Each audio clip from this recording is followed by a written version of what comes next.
So nice to meet you in person. I've been a huge fan for a long time. Thank you very much. And I love your acting. Thank you. This is your career now. Yeah, it's a new chapter in my life, and I'm really enjoying it. Yeah, oh, it's great. And you've always exuded confidence. I have to show this clip from American Bandstand, 1985. Oh, really? Yes. I saw it this morning. I'm like, let's see if we can use it. 1985, okay. You're 17 years old here, right? Yeah, yes, 16, 17, yeah. I'd love to see. Sorry if you can't understand, but I need a radio inside my hand. Don't mean to offend other citizens, but I kick my volume way past 10. My story is rough, my neighborhood is tough, but I still sport gold and I'm out to crush. My name is Cool J, I devastate the show, but I couldn't survive without my radio. That's funny. That's funny. You know, I got into this business much later in my life. I can't imagine being 17 and being on American Bandstand, something we all grew up watching. Yeah. You know, I started off, got into business at age 16, and, it's just been a lot of fun for me. I've been, really blessed, really lucky. I'm very passionate about what I do. I feel real connected to the people who enjoy what I do, and, it's a good feeling. Yeah, it is. It's intoxicating, isn't it? When you know you can bring so much joy to people. And yeah, when you can dig deep down in someone's soul with your art and touch, their inner life and play with it. Oh my goodness, it's a good I don't thing. know. Wow. It's a good thing. You might want to consider that for a pickup line. Whoa. Wow.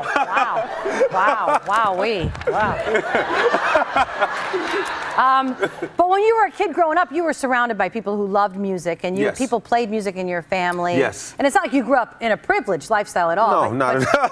Not at all. Just the opposite, but creatively, there was inspiration around you. Yes, my grandfather was in a jazz band. He played the tenor sax. My Uncle Bobby played every instrument and wore a beret. He was the coolest guy ever. You probably thought he was it. Oh, he was the coolest guy ever. My mother played the accordion, wrote poetry. My grandmother sang for the Pope when he came to Shea Stadium. She was in a choir, the Catholic choir. Oh, wow.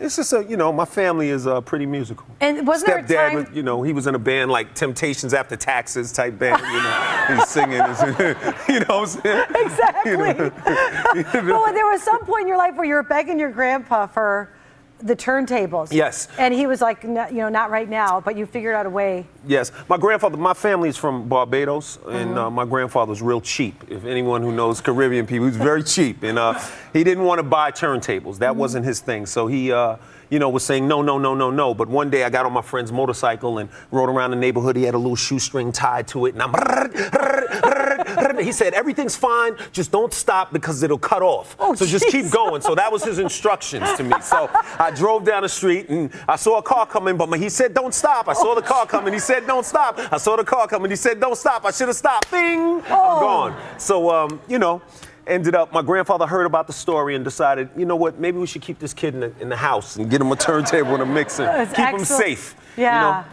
And what was that like when you got those? Was there just something inside of you that you just started creating? It was the most incredible feeling in the world. I mean, when you're really passionate about something, I even tell you one better. It's nothing better than supporting a kid when they're trying to go for their dream. And when they believe in something, and when they love something, and when they're passionate about something. So many times as adults and parents, we get caught up and start wanting certain things for our kids, and we forget that we need to support them in their dreams and what they want to do. What do you do with your kids, though? Because I support my kids. You have 4 kids? Yes, I have 4. I have 2 in college and 2, younger ones. Oh, there's your beautiful family. Yeah, that's the crew. We were, DJ practice at the house. And it's great kids, great family. But it must be hard, though, even though you felt like you knew what you wanted to do at a young age. Do you ever think when your kids come to you with something that maybe it's a passing phase, but you still invest in it, do you think? I mean, not so much financially, but emotionally. I think a lot, there's a saying, what you do speaks so loudly that I can't hear what you're saying.